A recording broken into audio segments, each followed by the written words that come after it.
Informação especializada, influente e confiável. Podcast MIT Technology Review Brasil.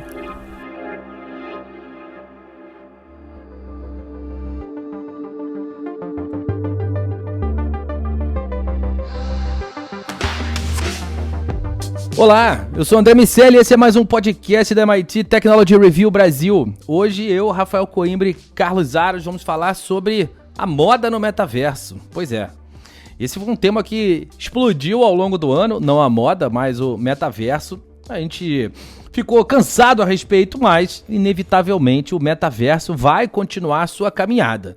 E já que a sociedade diz que você vai ter uma determinada aparência no mundo físico, mas no metaverso você pode ser qualquer coisa, a gente precisa continuar a entender como as coisas vão se consolidar. Esse tema, apesar de já ter sido explorado durante um pedaço muito do hype, agora vai seguir um caminho próprio e a MIT Technology Review vai cobrir e discutir sobre esses caminhos, sobre essas possibilidades que o metaverso tem, até que ele, de fato, chegue à nossa vida. Antes da gente começar, quero dizer que esse podcast é um oferecimento do SaaS Analytics Software and Solutions e também convidar você que nos ouve, como toda semana, a fazer parte da nossa comunidade. Vai lá em www.mittechreview.com.br/assine. Rafa Coimbra, esse assunto metaverso acabou ou vamos falar sobre ele ainda? Por que a gente está falando sobre o metaverso e qual a importância de falar sobre as aparências nesse ambiente a essa altura do campeonato? André, o metaverso está só começando. E por que eu digo que ele está só começando? Existe uma grande expectativa, existe uma ilusão, um hype de que a gente vai ter um novo mundo, uma transposição de tudo que a gente faz no mundo físico para o digital. Só que isso vai levar muito tempo ainda até que a gente chegue no metaverso mesmo. Vou chamar aqui o metaversão. Mas é importante que a gente comece a construir esse metaverso. E alguns eixos, algumas direções começam a ser traçados. Um deles são jogos, a gente já falou muito sobre isso, é uma coisa muito natural de quem já está brincando, se divertindo ali num ambiente imersivo dos jogos. Quando você vai para o metaverso, é algo que esses mundos se conversam muito facilmente, então a gente já via um potencial muito forte dos jogos. A gente vê um outro potencial muito forte, esse capitaneado pelo senhor Mark Zuckerberg, o CEO da Meta, em que ele desenvolve ali um ambiente de trabalho, ele está forçando a barra para que a gente se conecte nas reuniões, em vez de você fazer um Teams, um Zoom, você vai lá para um ambiente criado pela Meta e as relações se dão ali. Esse é um outro eixo. E tem um terceiro, que é o que a gente está discutindo hoje aqui, que tem crescido muito fortemente, que é o universo fashion. Então existem desfiles, existem momentos em que as pessoas se encontram dentro desses pedaços de metaverso e tá dando certo. Por que tá dando certo? Se a gente for comparar a indústria da moda tradicional, a física, com a digital, a gente pode ver assim, vantagens e desvantagens. Eu acho que a única desvantagem que ainda tem no mundo do metaverso é que é um conceito novo, as pessoas estão aprendendo, estão tentando entender o que está acontecendo ali. Mas em outros aspectos, e vários deles, esse universo ele leva vantagens. Quando a gente fala de moda, a gente está falando, por exemplo, de criatividade. E é muito mais fácil, ou você tem muito mais possibilidades de criar num mundo digital do que num físico. Por exemplo, as leis da física não valem no metaverso. Então, eventualmente, a gente viu no artigo da Technology Review norte-americana, que a gente está discutindo aqui, tem lá não sei nem como chamar aquilo, se é um chapéu, seria uma espécie de um chapéu, de um gorro, em formato de um bolo derretido. Isso nunca existiria num mundo real, porque um bolo derretido ia, como eu tô falando, ia derreter na cabeça e ia cair, ia se desfazer. Poderia ser um ato de uma performance ali, midiática, etc. Ok, mas isso não se sustentaria. Quando você vai pro digital, faz sentido. Por quê? Porque tá lá, é um avatar, tá na cabeça de um avatar. Parece meio um papo doido que eu tô falando, mas para esse universo faz todo sentido. Esse universo também carrega aspectos comuns, como, por exemplo, a exclusividade. Tem gente vendendo roupa exclusiva para um desfile ou para um avatar. Você tem uma questão de a roupa, ela se adequa ao corpo do avatar. Não tem mais aquele problema do mundo real em que você compra uma roupa, não fica bom, o caimento não é tão legal quanto você viu na vitrine, você vai experimentar, não é a mesma coisa. Você coloca aquele troço digital, aquela camada digital em cima do avatar.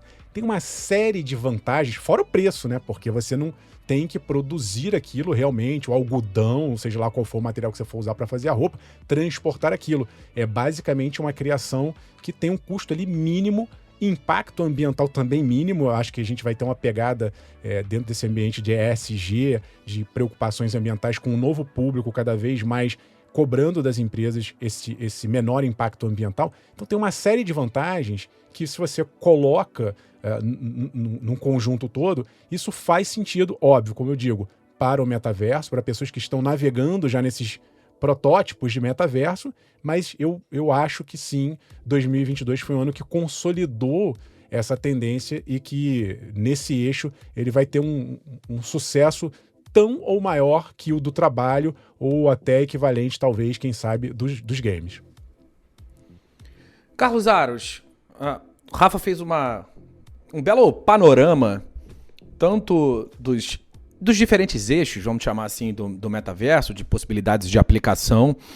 E eu fico pensando, aqui no Brasil, a gente tem os nossos parceiros da Reserva X. Aliás, para quem ainda não conhece a coleção que a MIT Technology Review preparou com a Reserva, pode entrar lá no site da Reserva e buscar, e também no site, o nosso site da MIT Technology Review, o mittechreview.com.br/reserva, e lá tem uma série de estampas para quem tá habituado e gosta do mundo da tecnologia, mas que também tá na moda, Carlos Aros. E aí, falando desse assunto, eu dei o exemplo da Reserva, mas quero te perguntar de uma maneira também mais consistente, quem já fez dinheiro nessa primeira etapa com esse tema da moda e quem está fazendo, quem você acha que ainda vai seguir nesse caminho, quem está preparando bem as estradas para percorrer à medida que o metaverso for se consolidando? A gente tem alguns exemplos interessantes de marcas, né? Você citou a Reserva e as iniciativas dela, e a gente teve ao longo desse ano algumas ações bem-sucedidas, né? A gente pode pensar a Gucci, talvez, do mercado de luxo seja o grande exemplo. A gente teve aquela marca mais focada no público jovem, a Vans, também com iniciativas. A gente teve marcas que fogem do universo da moda, ocupando também espaços dentro dessas plataformas, e aí eu vou usar a expressão que o Rafa cunhou aqui, que é muito boa, todos galgando o seu espaço nos metaversos em busca de uma metaversão, né? Tentando encontrar um caminho para poder explorar essas plataformas de alguma maneira. Mas o aspecto interessante dessas iniciativas, e aí o que a Technology Review americana conseguiu identificar, ouvindo alguns desses profissionais que não necessariamente estão vinculados a essas grandes marcas, é que para eles é um movimento de entrada e são números interessantes. Quando a gente pega só esse ano, foram mais de 11 milhões de criadores. Então, mais de 11 milhões de usuários dessas plataformas, principalmente o Roblox, desenvolvendo peças, desenvolvendo itens, né? E aí foram mais de 60 milhões de itens desenvolvidos. Isso movimentou um mercado de alguns milhões de dólares. Mas para boa parte desses criadores, para boa parte desses desenvolvedores, isso não representou uma parcela expressiva da receita dessas empresas ou dessas pessoas que promovem trabalhos na indústria da moda, por exemplo, no universo físico. E a gente pode afirmar, embora não tenhamos os números concretos, mas a gente pode afirmar que também para essas marcas como a Gucci, como a Vans, que eu citei, que a presença nessas plataformas não representa o grosso do faturamento, mas é importante que eles estejam lá. Então talvez eles estejam fazendo dinheiro por um outro caminho, talvez eles estejam fazendo negócios por um outro caminho, mas essa presença nessas plataformas é importante hoje, porque é mais ou menos como a gente brincar de war. É importante que eu conquiste aquele espaço e não deixe que ninguém domine o meu espaço, porque aquele território ele passa a ser estratégico para mim. E aí essa dominação faz com que quem chegou primeiro se torne reconhecido pelos usuários e consegue ganhar espaço quando aquele ecossistema começar a crescer e a gente alcance de alguma maneira esse tal desse metaversão. O que a gente tem hoje são espaços criados muito especificamente dentro desses nichos, e aí vamos entender que cada plataforma conversa com um público, tem uma tribo, que vai se identificar de repente com uma marca e não com outra. A gente vai ter o uso de influenciadores especificamente para uma plataforma e não para outra, porque são, de novo, tribos, universos diferentes, mas essas marcas precisam estar lá. Então, embora o número pareça grande, se a gente for comparar com outras plataformas, 11 milhões de pessoas criando ali é nada, quando a gente pensa no volume de criadores em outras redes, em outras plataformas. Mas, ao mesmo tempo, é muito quando a gente pensa em universos absolutamente nichados, né? Embora 11 milhões de criadores seja um número grande, é um universo ainda nichado, perto do potencial que a gente tem de pessoas conectadas no mundo todo, e etc, e etc. Mas, sem dúvida nenhuma, são iniciativas que fazem com que essas marcas consigam transitar do digital para o físico, para o offline, como a gente queira, com mais facilidade do que outras que ainda nem começaram essa jornada. Esses caras já saíram na frente, eles já estão ditando tendências. Você já pode espelhar, comprar produtos que você viu no digital, no físico, tentar criar algum tipo de similaridade. E aí é interessante porque essas marcas elas já estão 2, 3, 10 passos à frente da concorrência, ainda que ganhando pouco perto do que poderiam. Rafa, o Aros falou de Gucci e Vans.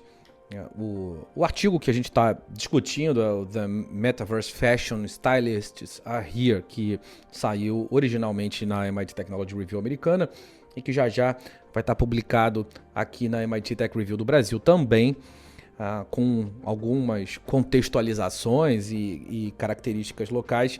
Mas o artigo fala sobre Forever 21, fala sobre a Gucci, como o Aros mencionou, fala também sobre Carolina Herrera, e a gente tem visto especificamente o Roblox muito associado a esse tema, Fortnite também. Mas aí, Rafa, eu quero ouvir de você como você tem enxergado o movimento das empresas brasileiras. Eu citei aqui a Reserva, ela está ali, de fato, liderando pelo menos o buzz, sem nenhuma dúvida, dentro desse contexto. Reserva X, o Pedrão Cardoso, diretor de marketing digital e inovação da Reserva, que também é colunista da MIT Technology Review Brasil, é um dos caras certamente que mais entende desse tema no Brasil, mas a gente ainda não tem visto as empresas brasileiras embarcarem em grande volume nessa iniciativa. Como é que você enxerga o Brasil nesse contexto? Tem um enorme potencial, André, pela frente.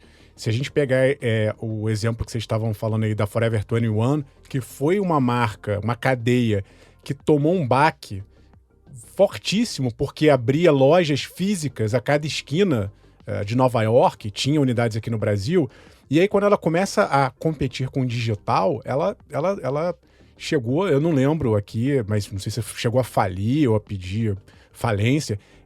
E aí ela agora começa a entender que esse mundo digital / metaverso, além de ser uma aposta de futuro, é um universo em que você gasta muito menos para estar ali. Você tem que basicamente ter criatividade, tem que ter programadores, tem que ter gente que entende para fazer aquele troço ali funcionar, mas é muito mais simples do ponto de vista de custos. E aí fica uma lição / uma oportunidade. O Brasil, ele é visto mundialmente como um dos grandes celeiros de tendência do mundo. A gente carrega essa marca da criatividade brasileira, e eu acho que se isso for bem canalizado para esse universo, ele tem muita chance de dar certo. Veja, é uma carreira que você consegue fazer, ou um mercado que você consegue se internacionalizar muito mais facilmente. Imagina você ter uma marca nacional, começa a crescer regionalmente, né? Primeiro na cidade, no estado, no Brasil, para depois você sonhar em ocupar espaços internacionais. No metaverso, o salto é direto. Você colocando a sua marca ali, como o Aros falou, os primeiros ali levam uma vantagem, a gente com as nossas marcas fincando a bandeirinha ali, é um salto internacional de cara. Então eu vejo muita vantagem e vejo uma outra coisa interessante, que é um ambiente, André, que a gente já observa isso no mundo digital 2D, vamos chamar assim, na internet hoje, que é um ambiente em que você consegue testar muito mais rapidamente e errar muito mais rapidamente e obter o feedback, porque é tudo digital, também mais imediatamente. Então fica como uma lição a vantagem de você se expor mesmo, de você testar as suas roupas, as suas criações digitais, né, no caso do Brasil aqui, porque se você perder ali, se não der certo, você no máximo vai ter um feedback negativo, mas você não está gastando dinheiro para produzir aquela coleção, colocar na rua e ver se vai dar certo ou não. E a mão contrária também é importante a gente ressaltar, porque é muito interessante que algumas marcas podem começar a testar no metaverso. Né? Imagina que você é uma loja, sei lá, de sapatos. Você testa determinados designs dentro do metaverso e vê se tem aceitação.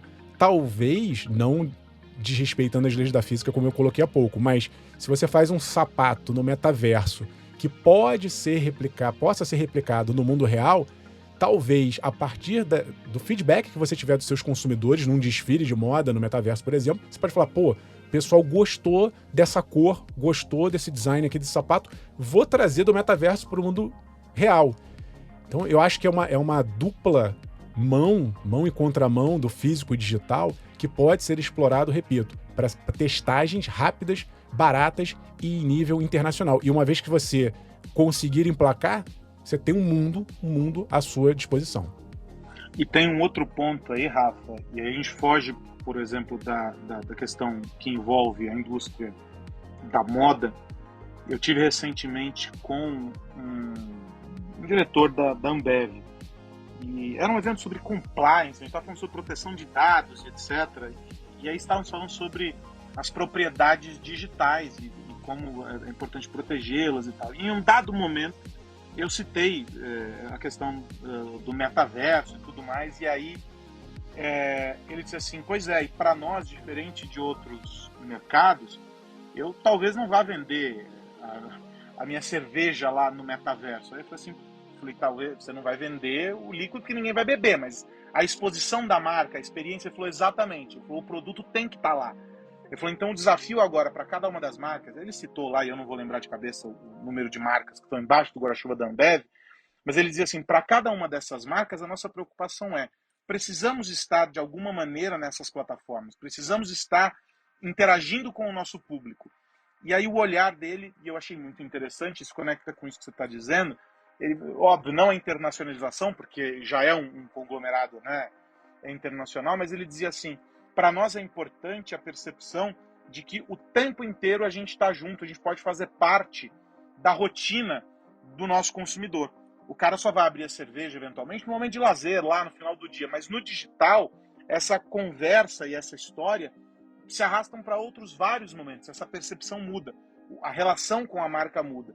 E aí há um desafio inerente a este ambiente e a cada marca, a cada segmento, a cada indústria, que é de como converter essa realidade, como se relacionar dentro desses universos. Mas para todos eles, isso ficou claro na conversa com ele ali, era para todos, para nós e para todas as marcas, há um senso de urgência. A gente precisa descobrir como está lá, precisa fazer essa escolha e essa interação da maneira certa. A gente não sabe quanto isso vai custar, que retorno isso vai ter para o negócio, mas a gente precisa estar lá, porque se a gente não tiver, a concorrência vai estar. Pois é, para a gente fechar esse tema, Aros, eu quero te perguntar, dentro desse contexto, quais você imagina que vão ser esses próximos passos? Sempre que a gente fala sobre metaverso, tem sido confrontado com uma espécie de descrença. Vai pegar, não vai pegar? Será que não está muito lento? De uma maneira geral, a sociedade não estava acostumada a acompanhar esse desenho que é quase padronizado de um pico de expectativas, um vale de desilusões e um platô que fica mais ou menos ali no meio do caminho entre todo aquele burburinho e aquela empolgação do momento que a tecnologia é apresentada para a sociedade e a gente começa a escutar que aquilo vai mudar o mundo e que aquilo vai mudar completamente o jeito das pessoas desempenharem determinadas funções. A gente viu isso acontecer com blockchain, com inteligência artificial, com as criptos. De repente é ladeira abaixo e aquilo não serve, que ia mudar o mundo passa a não servir mais para nada. Um tempo depois as coisas vão se acomodando, as tecnologias vão encontrando nichos de aplicação e elas atingem um platô. De uma maneira geral, esse platô era o momento no qual a sociedade enxergava essa determinada tecnologia. E esse desenho inicial de pico de expectativa e vale de desilusões era um privilégio dos early adopters, dos profissionais envolvidos com o mercado, e a sociedade não olhava para essa parte da linha do tempo. Agora, dada a inclusão e a importância da tecnologia nas nossas vidas, temos observado o processo inteiro. E a gente claramente está num momento no qual as tecnologias do metaverso, ou o metaverso em si, tem sido colocado em xeque. Como você acha que vão ser esses próximos passos? Eu não sei se a gente vai chegar ao ponto desse metaversão da maneira como a gente, pelo menos, como a gente vislumbra, não é? Ou se nós vamos manter ainda essa característica das plataformas e dos públicos que se segmentam e etc. Acho que ainda há muitas perguntas sem respostas e talvez mais do que perguntas, muitas tentativas, muitas experimentações ainda em andamento e até a própria dinâmica de revisão de gastos, de investimentos das empresas de tecnologia ao longo desse último ano, principalmente nesse segundo semestre deste ano, faz com que alguns projetos, algumas dessas respostas tenham sido ou sejam adiadas de alguma maneira. Então, talvez a gente não consiga entender a dinâmica do todo, mas o que a gente pode vislumbrar a partir desses movimentos que a gente tem visto, com o desenvolvimento nas plataformas, o comportamento dos usuários / dos criadores, e como as marcas têm se apropriado, é que cada vez mais se materializa aquela ideia em que a fronteira entre o online e o offline, entre o digital e o físico, como queiram, essas fronteiras vão ficando menos evidentes. E porque se descobriu que é um bom chamariz o digital, mas que o dinheiro verdadeiramente importante se faz ainda com a demanda por meio do físico. O senso de exclusividade, o senso de urgência sobre eu tenho 10 peças exclusivas de algo que você pode ter lá no digital, mas eu tenho 10, 100, 200, 500 peças apenas para que se compre, que se obtenha no físico. Então, o encaminhamento como negócio se dá já dessa maneira, entendendo que um pode servir de catapulta para potencializar resultados do outro. E muito desse jogo se dá entendendo que as respostas ainda estão, as melhores respostas ainda estão quando a dinâmica da comunidade é compreendida. Não faz sentido falar, e aí o metaverso, os metaversos, as várias plataformas, se assemelham nesse caso às redes sociais. Você vai falar com determinados grupos, buscar comportamentos em determinados grupos e criar interações verdadeiras com estes grupos, e não mais falar com todo mundo. Então é algo customizado, é algo que entende ali o comportamento dessa galera. Por isso que algumas marcas operam melhor e outras ainda têm dificuldades, principalmente nesses que o Rafa destacou lá no começo, oriundos do universo gamer e tudo mais. Mas se entendeu de alguma maneira que o digital tem que potencializar o físico e vice-versa, para que essas experiências se complementem e para que efetivamente os negócios tragam resultado. Das experiências que a gente tem visto, o que chama a atenção é que essas marcas fazem apostas em ações muito pontuais que ganham talvez uma vida um pouco mais longa ali dentro do digital, em alguns casos, mas com objetivos muito específicos. A perenidade talvez ainda não tenha sido encontrada no modelo de vou criar aqui e vou ficar para sempre. São ações específicas e aí você volta, acho que também tem um pouco do mercado testando esses modelos. Mas para mim o grande fato aqui os criadores já entenderam até onde eles conseguem ir nesse ambiente digital, o quanto eles capitalizam para a vida deles no ambiente físico, e as marcas perceberam que a sustentação disso se dá em conversas que sejam constantes, mas com ações pontuais para movimentar esse jogo. E aí a gente tem uma questão importante, né, André? As plataformas também vão ganhar dinheiro no meio de tudo isso. E aí, muitas delas talvez ainda estejam por definir os modelos de negócio. Talvez daqui a algum tempo só a receita pelas transações com esses ativos não seja o suficiente. E aí novos modelos comecem a surgir de publicidade. Enfim, a conta tem que ser paga de alguma maneira. As vendas dos espaços, no fim, são espaços infinitos. Quanto custa algo que é infinito versus algo que é escasso?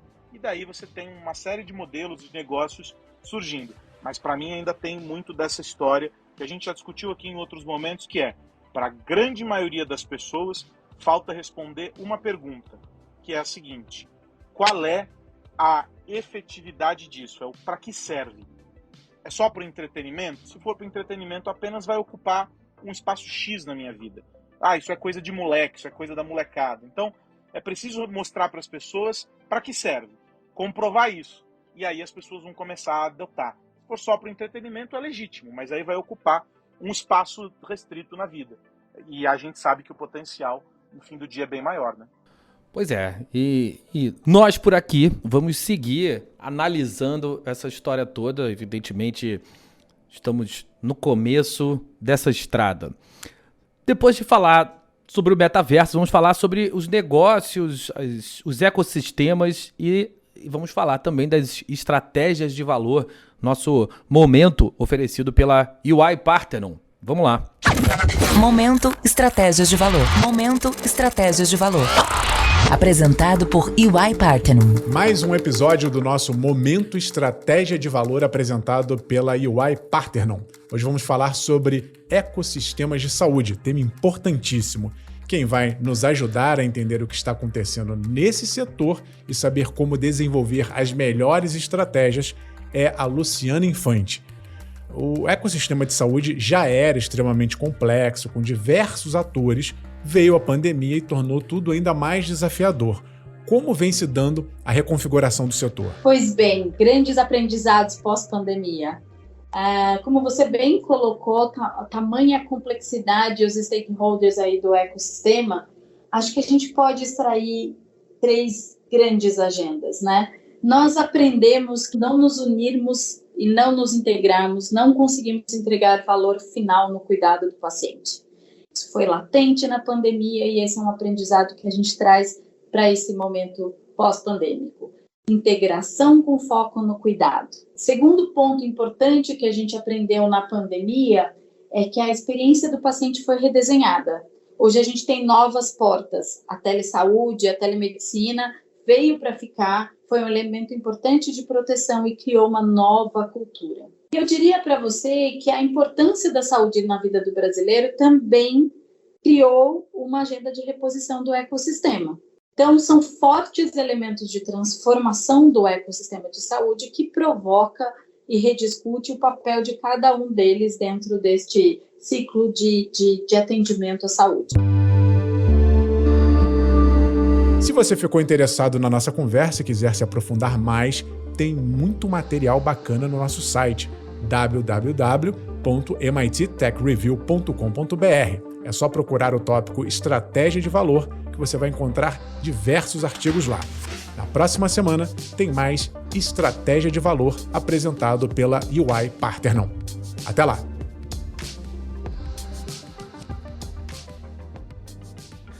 Esse foi o nosso momento estratégia de valor oferecido pela EY Parthenon.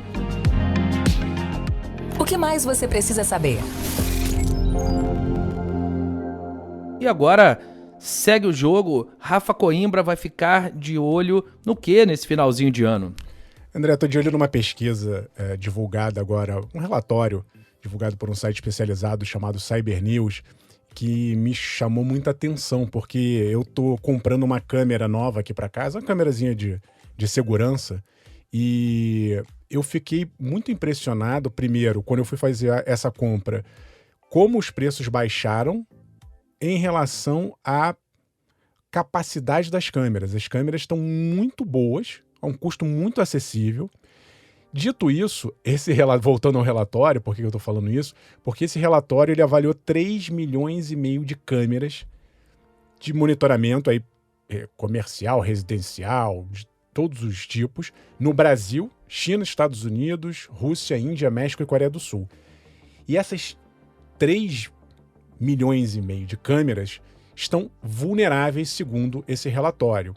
E aí a principal porta de entrada é aquela que a gente conhece fortemente, que é a senha. Então tem 710 mil câmeras que só trabalham com aquela senha padrão que a gente sabe que todo mundo coloca ali 1, 2, 3, 4, 5, 6, admin ou senha.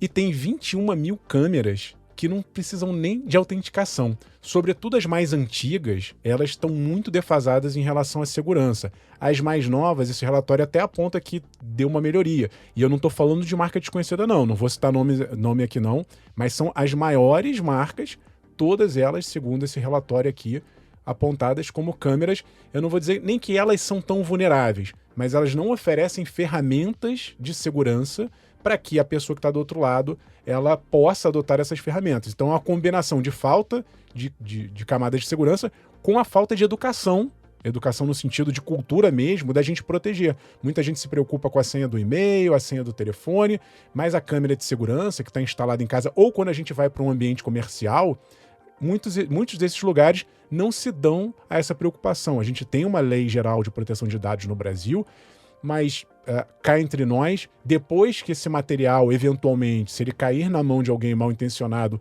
o estrago é muito grande, é difícil você saber ou recuperar, né, descobrir de onde foi vazada aquela imagem, ou o que as pessoas estão fazendo com aquelas imagens, porque se a pessoa consegue acessar uma câmera de segurança, ela pode te espionar, ela pode ver a movimentação de um lugar, por exemplo, de um shopping, de uma joalheria, seja lá o que for, para depois praticar um crime. Ela pode, como eu estava falando com a resolução das câmeras, hoje você dá um zoom numa câmera dessas à distância, você consegue ler documentos, ver uma pessoa mexendo no celular e eventualmente verificar sem ela digitando a senha, fazendo alguma transação, alguma operação no celular. É uma porta de risco muito, muito grande. E a gente sabe que as câmeras estão e serão cada vez mais espalhadas por todos os lugares. Então fica aqui um alerta, porque eu não tinha me tocado nisso, eu tenho câmera há muito tempo, eu vou comprar uma nova e vou, obviamente, tentar reforçar ao máximo a segurança para essa minha câmera, porque eu não quero ninguém invadindo aqui a minha segurança, mas também vou ficar de olho nos estabelecimentos comerciais, porque é realmente algo muito perigoso. Carlos Aros, nada como uma paranoia adicional sobre segurança pra gente fechar o ano, não é verdade, meu amigo? Você sabe que o Rafa estava falando e eu só pensava no quanto eu sou contra essa coisa, mas... Bom, fora isso, que agora eu já sei que você vai ficar de olho, você vai ficar de olho no que mais, Carlos Aros? Eu tô de olho numa votação que foi aberta no Twitter pelo CEO do Twitter, Elon Musk. Ele perguntou se ele devia continuar como CEO da rede social, né? Se ele devia deixar o controle da rede social. E aí, surpreendentemente, ou não, a depender de quem analisa, o resultado foi favorável à saída dele. 57,5% dizendo que sim, ele deve deixar o comando do Twitter.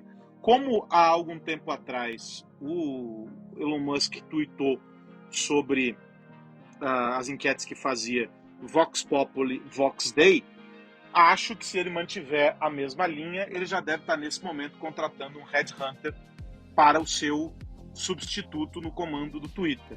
É bem verdade que existe uma parte contrária às mudanças que foram feitas por ele, não só do ponto de vista de demissões, mas outras questões adotadas por ele, como revisão de contas e uma série de iniciativas que ele propôs, e há outra parte que diz que não, que é isso aí, o que ele tem que fazer.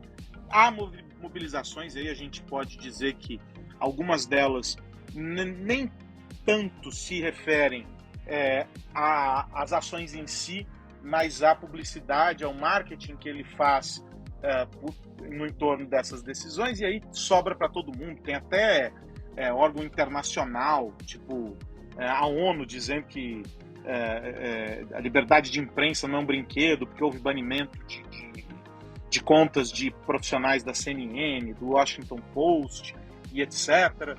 Teve também, acho que a União Europeia falando a respeito do Twitter, dizendo que vai impor sanções. E aí, um sem número de manifestações contra essas atividades que ele desempenhou aí ao longo das últimas semanas, desde que assumiu. É um brinquedo caro, vale dizer, o Twitter para o Elon Musk, né? 44 bilhões de dólares ele contou com investimento de figuras de peso. O que alguns veículos nos Estados Unidos dão conta de que talvez alguns desses investidores, que são pessoas próximas ao Elon Musk, não estão muito satisfeitos com essa publicidade negativa, né? Dizendo, poxa, tinha um potencial ali para algo diferente. Mas é incapaz de dizer porque, bom, Elon Musk é Elon Musk. A gente não tem muita referência além das pitadas aí, dos pitacos que ele dá justamente por meio do Twitter. Mas o fato é que os usuários do Twitter vêm experimentando instabilidades que antes não enfrentavam, e isso decepciona uma parte das pessoas. Há também questões como revisão das políticas da plataforma, que também levantaram questionamentos de outra parte, e o silêncio dele e da atual gestão do Twitter sobre esses encaminhamentos. Ele estava na Copa do Mundo e agora volta, foi assistir a final da Copa do Mundo, foi até fotografado lá, saiu na imprensa, etc. E daí agora a expectativa por saber qual vai ser esse encaminhamento. Pode ser que no momento em que você que está nos ouvindo, essa decisão já tenha sido tomada. Mas independentemente disso, a gente tem uma grande interrogação sobre o futuro do Twitter.